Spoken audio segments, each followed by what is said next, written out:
Hello children, welcome to my chemistry class. I am Javashri Ghosh, teacher in Demonstration Multipurpose School, Bhubaneswar.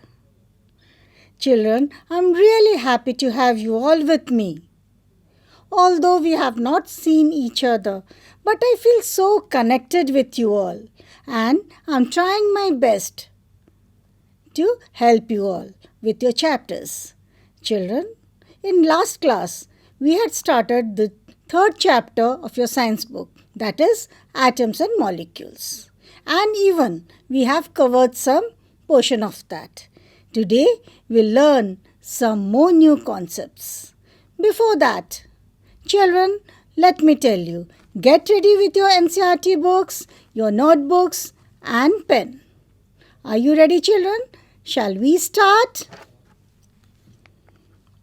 Today, the topics to be discussed are atoms, size of atoms, symbol of atoms and elements, atomic mass.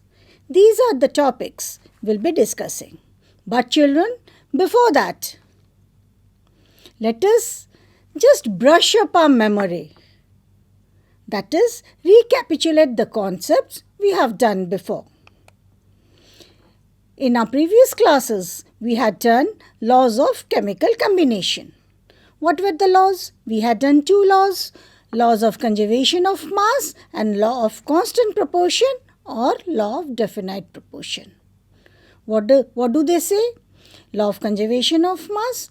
Mass can neither be created nor be destroyed in a chemical reaction. What about the law of constant proportion? The elements are always present in definite proportion by mass in a chemical substance. For example, we had considered that of water. In water, hydrogen and oxygen are in the ratio 1:8 by mass. I hope you remember all these things, children.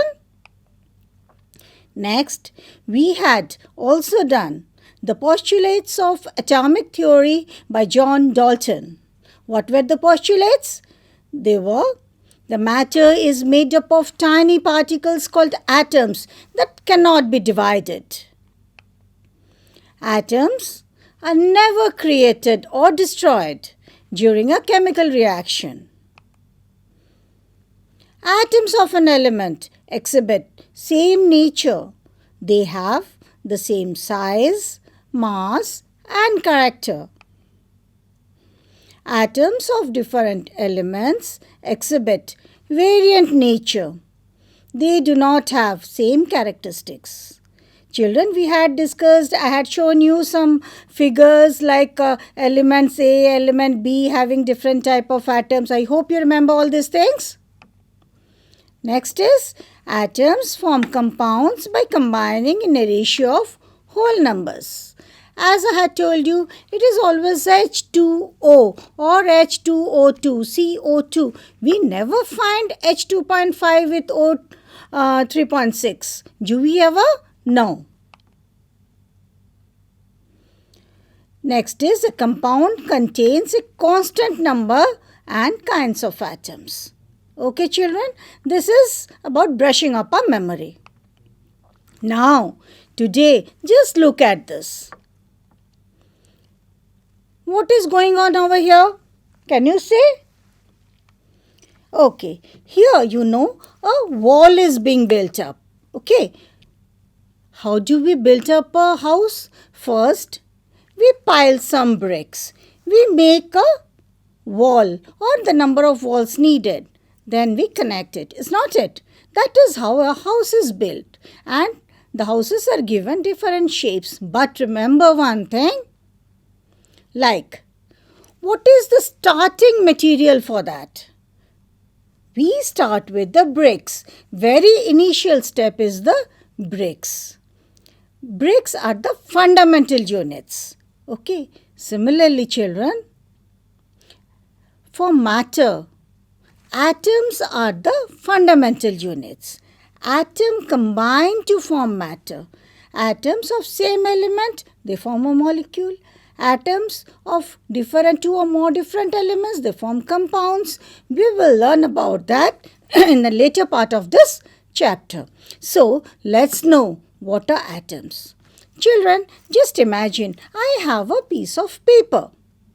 If I go on cutting, I will come to a point with certain bit that shows the character of paper. That becomes the atom of paper. Okay, if we cannot do it mechanically, we can do it by some other way. But the last part is the atom.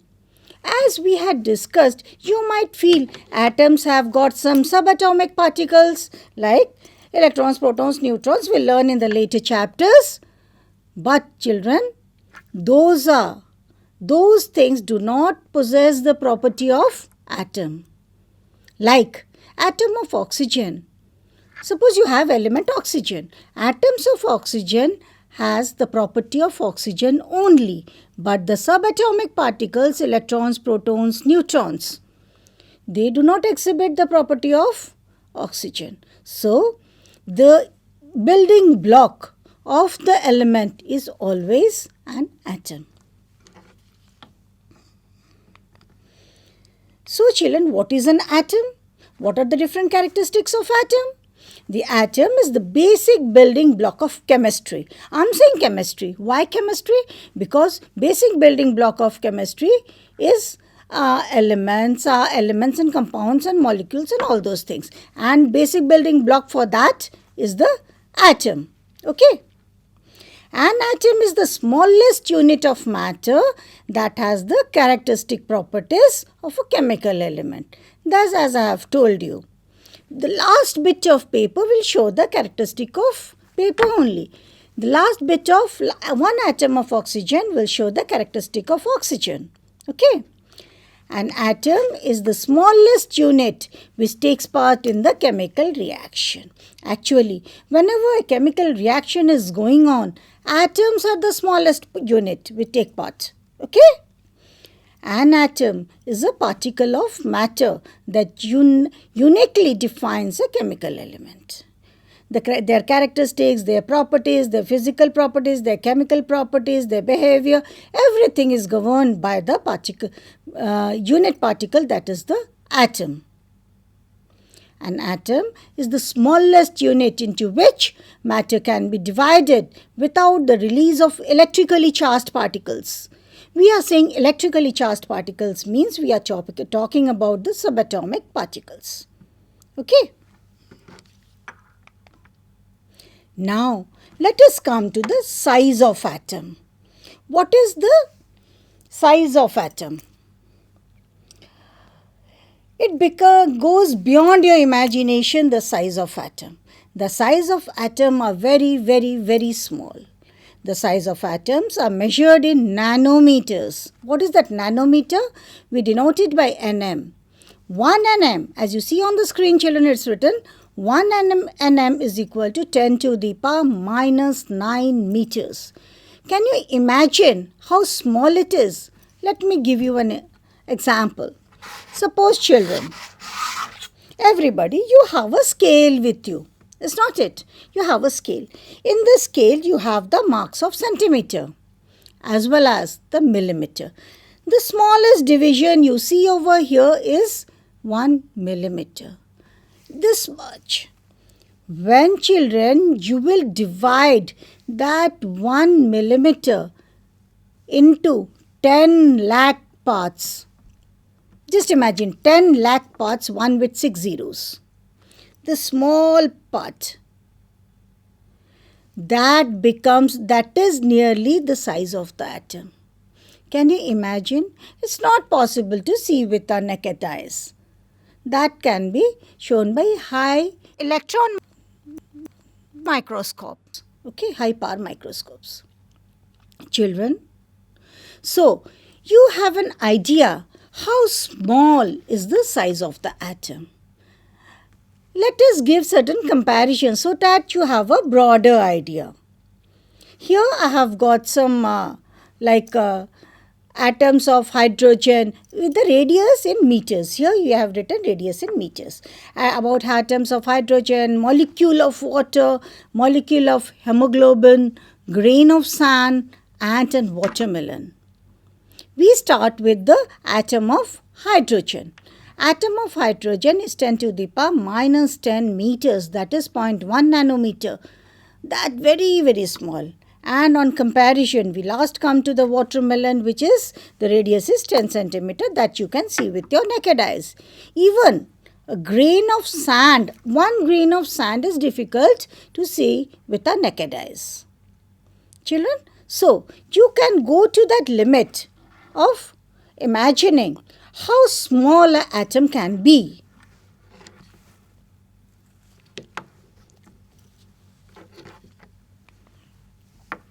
Now children, let us talk about the symbols of atom. We just can't write oxygen, hydrogen, sulfur, chlorine. We cannot just write those things.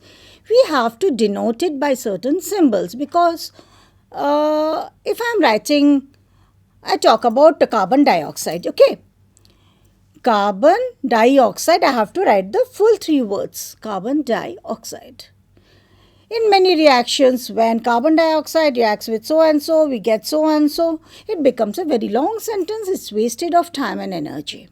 So it's very necessary to write them in symbols.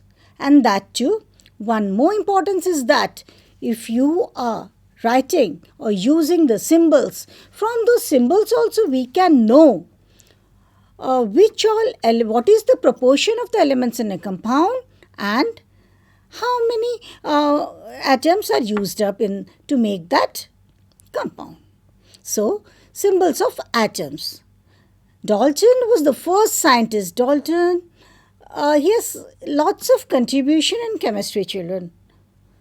Dalton was the first scientist to use symbols to represent elements in a short way.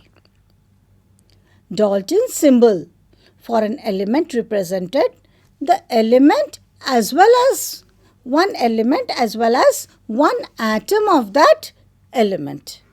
Let's see. Dalton's symbols of atoms. Now children, you are seeing on the screen certain symbols and the names of the elements also. Dalton's symbols included circles. You can see those circles over here containing distinct symbols. A dot for hydrogen. Inside the circles, you have dots and some other notations also. See here, a dot for hydrogen. Inside the circle, a cross for sulfur. All of you look at the screen and here. If you want, you can note it down also. Children, you have these symbols in your NCERT books also. Don't worry. You can just listen to me and see look at the screen. C for copper, L for lead. You see lead inside the circle, L is there. For copper, inside the circle you have C. For potash, you have some lines. For alumina, you have some dots, 4 dots. Phosphorus, 3 lines. Oxygen, the plain circle. Sulfur, a plus sign is there. Okay. So, these were the initial symbols. Don't compare with the symbols we are using it now. We'll move to that. But Dalton's symbols were this sort. Okay, then it was improvised. Now, what about the compounds? Dalton's symbols of compounds. How? Like water. You know children, water, hydrogen and oxygen, they form water. See the symbols hydrogen and oxygen. Do you feel that it is quite easy to use the symbols and write the symbols? Okay, water is okay, ammonia is okay, olefin gas. Olefin gas is carbon and oxygen. Okay, then carbonic acid. Carbonic oxide. See, sulfur acid. For sulfur, they have used this oxygen and the sulfur. Potash alum, such a big symbol. When you are writing these symbols, if you use these symbols in a chemical reaction, what will happen? You are going to make big drawings and diagrams. Is it easy for you to remember? No, definitely not. It becomes difficult for us to remember. So, this needed It was improvised. They needed some changes. Now, how the changes were done? Now the things we are following were the changed ones. Modern symbols of atoms. What are the modern symbols? Chemical symbols are abbreviations used in chemistry for chemical elements, functional groups, and chemical compounds. Element symbols for chemical elements normally consist of one or two letters. That we are using it now from the Latin alphabet and are written with the first letter in the capital. I will show you the examples, the symbols we are using nowadays. Okay, how these symbols were used. See here, children. You have certain elements, certain symbols and origin of their name on the screen. See here, children, hydrogen. Hydrogen is got from the Greek word hydro and gen, and that is denoted by H. Similarly, C for carbon. In Latin, it means coal. N for nitrogen, it's a Greek word. O for oxygen, it's also a Greek word. Gen is the forming. Okay. Hydro is water forming hydrogen. F, fluorine. Fluorine means in Latin to flow.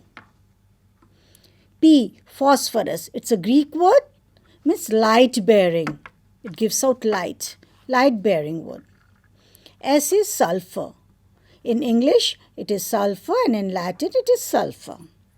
I denotes iodine.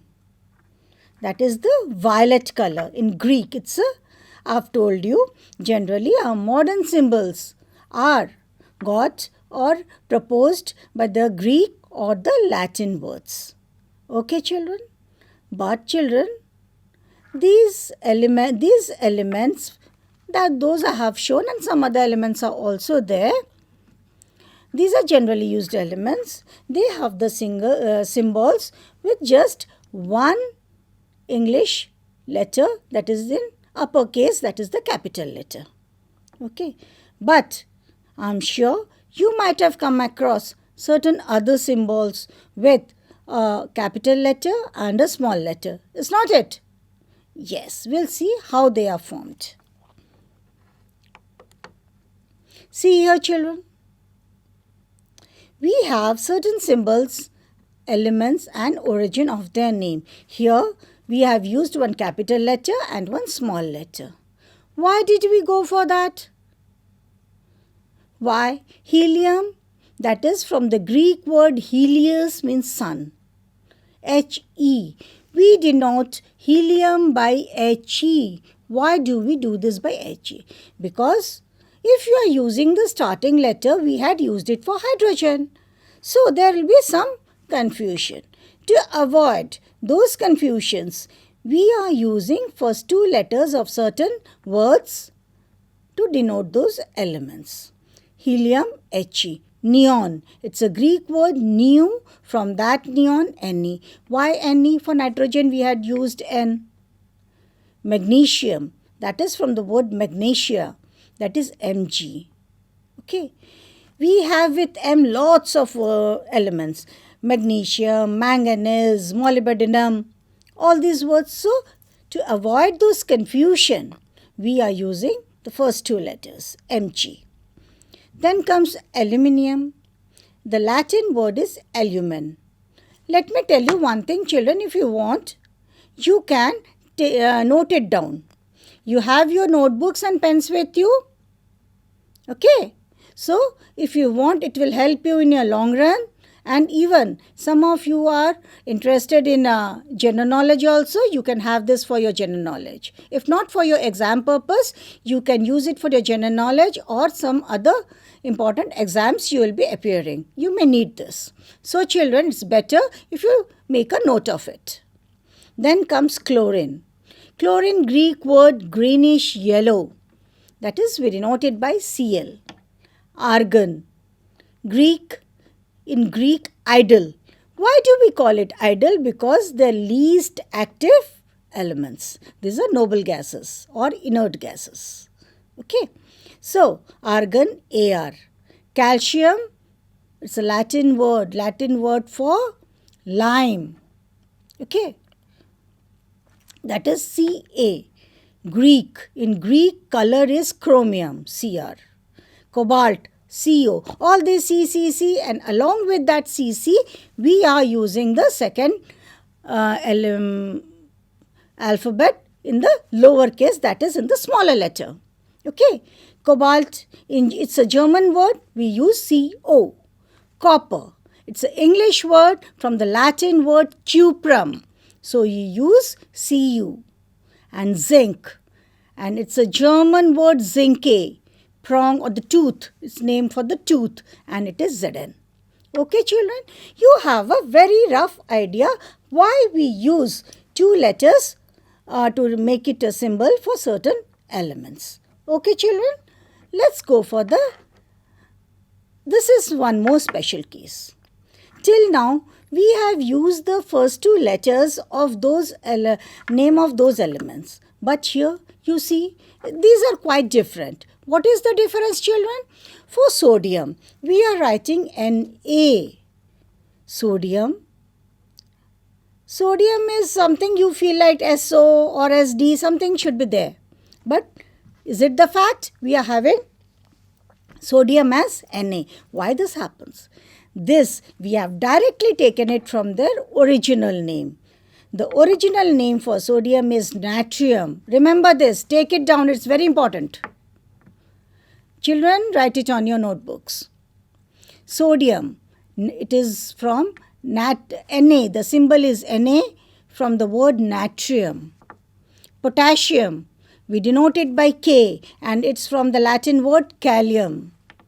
Iron, we denote it by Fe, and it's from the Latin word ferrum.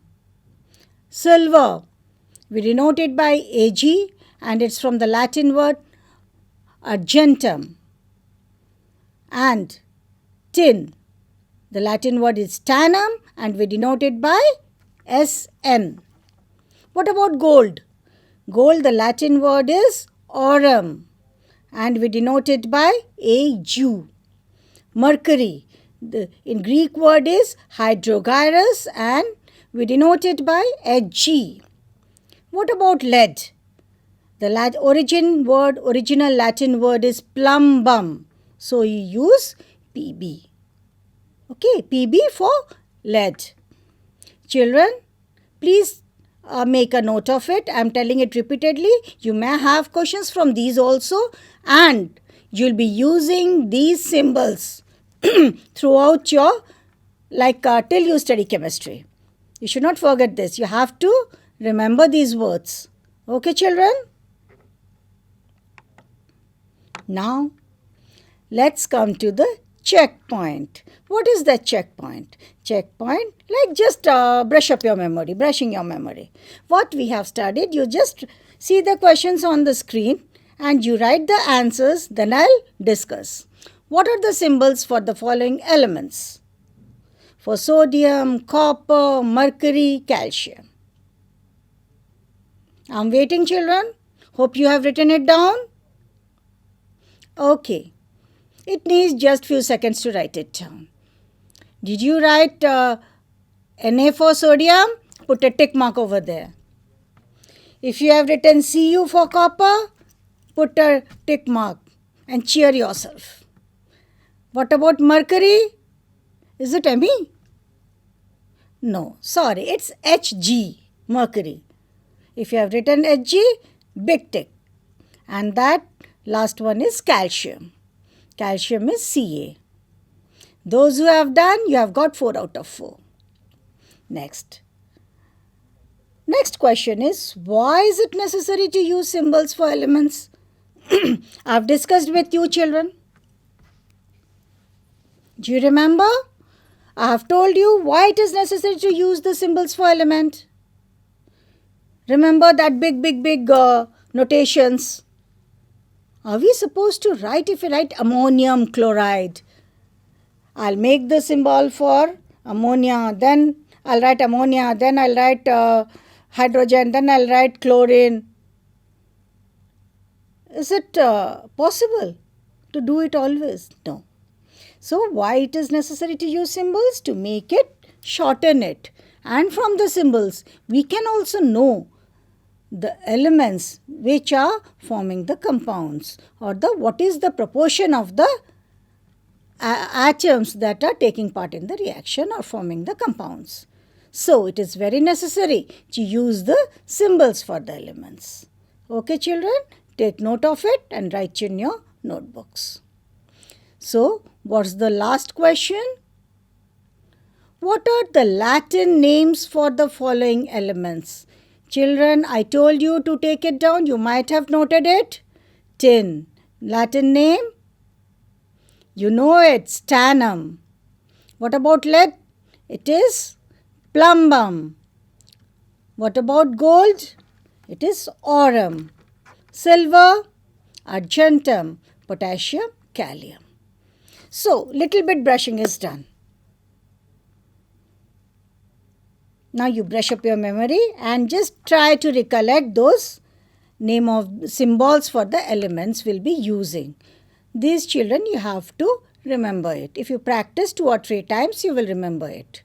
Also read your NCERT books. That's very important to go through your books and use these things and then make note for yourself.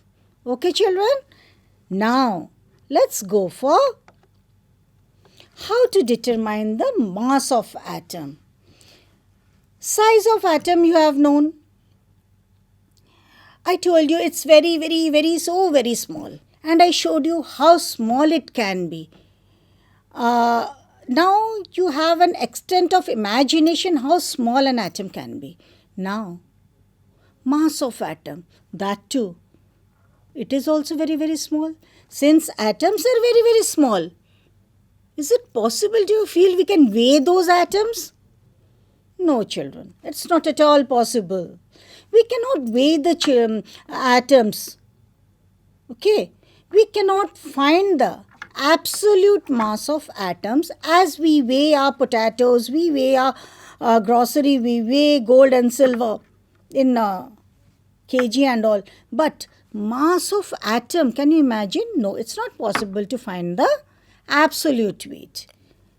If it is not possible to find the absolute weight, but we need it for our experiments and demonstrations, so what should we do?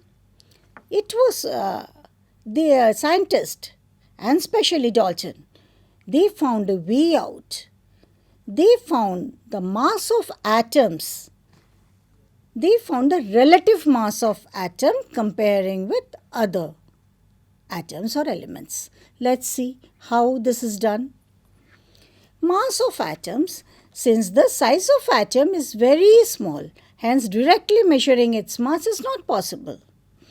The concept of atomic mass was first proposed in Dalton's atomic theory. According to Dalton, each element has a characteristic atomic mass. Okay? This theory was able to explain the law of constant proportion. We know that. Thus, scientists use the law of chemical composition to calculate the relative atomic mass of the elements. How it is calculated? See here, concept of atomic mass. In earlier 19th century, the chemist adopted the hydrogen atom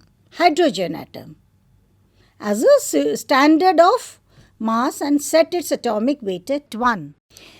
Children, as I have told you, since it is difficult to find the absolute mass of an atom, so it was necessary for them to find the relative mass by comparing with other atoms. First, they thought that they would compare it with hydrogen. Okay? But they could find that standard mass of hydrogen was set at 1. But that's not true, and that didn't work out because hydrogen has some more like isotopes. The word isotope might be new for you. You will learn in the later chapters. But let me tell you, the hydrogen equal to the mass of hydrogen had got certain parts, not parts actually, certain other type of elements which has same mass of hydrogen, like hydrogen, tritium, deuterium, all these things. It was similar to hydrogen. And when everything was taken into consideration and when they started comparing the atoms with the mass of hydrogen, the masses of atoms started coming in decimals. Okay. So, when something is in decimal, huge calculations became very tedious. And they found that hydrogen was not suitable. The atomic mass of hydrogen now we assume as 1, but actually it is 1.003. So, hydrogen, they were not very comfortable. Scientists were not very comfortable with hydrogen. Then what's the next step? The next step was they thought of some element which is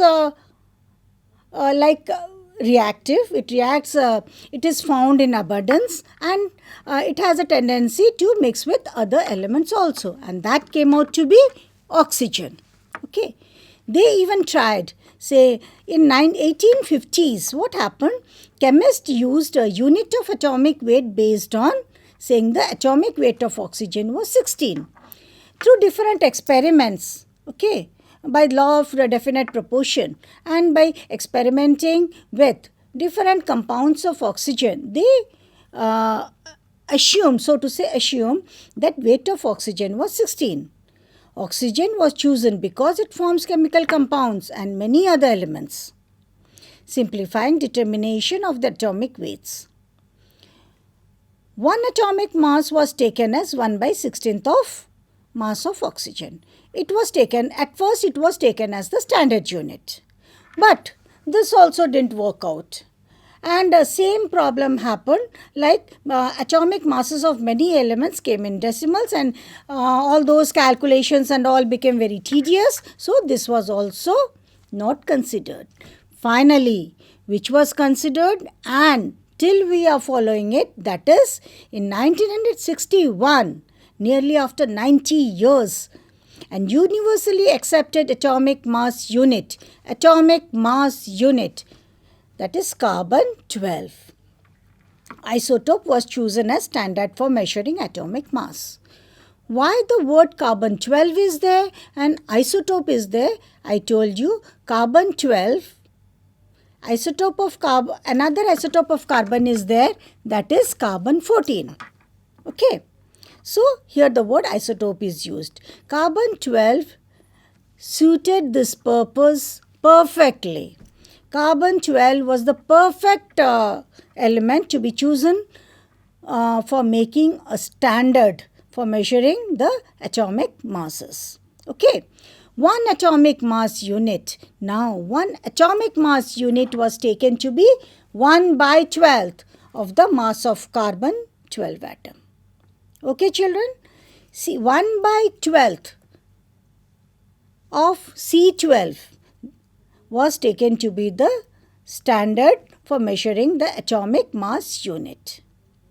And atomic mass of carbon was considered to be 12 AMU. What is that AMU?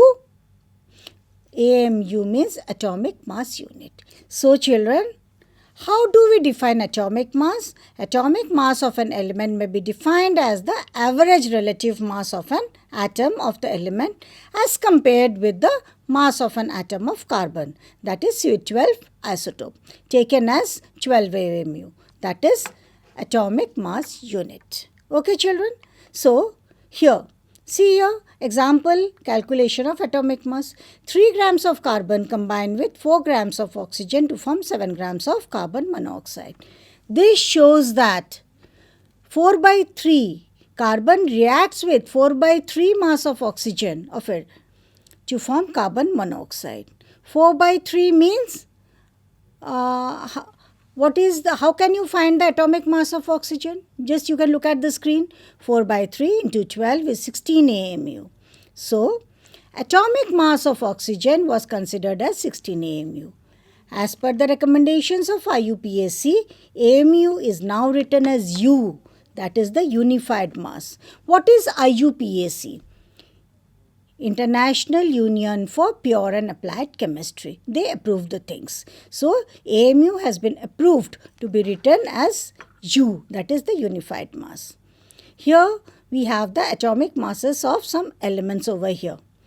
Children, have a note in your mind that you must remember first 20 elements, atomic masses of first 20 elements, because you need in your calculations. Later on, we'll come with those calculations and you need them. These also you can find in your books. Then comes the final part of this, that is the assignment. Children, what all we have discussed, you can use those to write the answers for these questions. Please note it down, children. Define atomic mass unit. You know it. Why is it impossible? Why is it not possible to see an atom with the naked eye? We have discussed. Third question. 6 grams of carbon-12 reacts with 71 grams of chlorine to form carbon tetrachloride, that is CCl4. Find the atomic mass of chlorine. The one we had done in the example. Question number 4. We know the atomic mass of oxygen is 16U. Determine the relative atomic mass of nitrogen. If 7 grams of nitrogen reacts with 16 grams of oxygen to form nitrogen dioxide, NO2. Please note down these questions, children. So, let us stop here. We are at the end of today's class. Children, bye for today. Take care, stay home and stay safe and be fit. Okay, bye.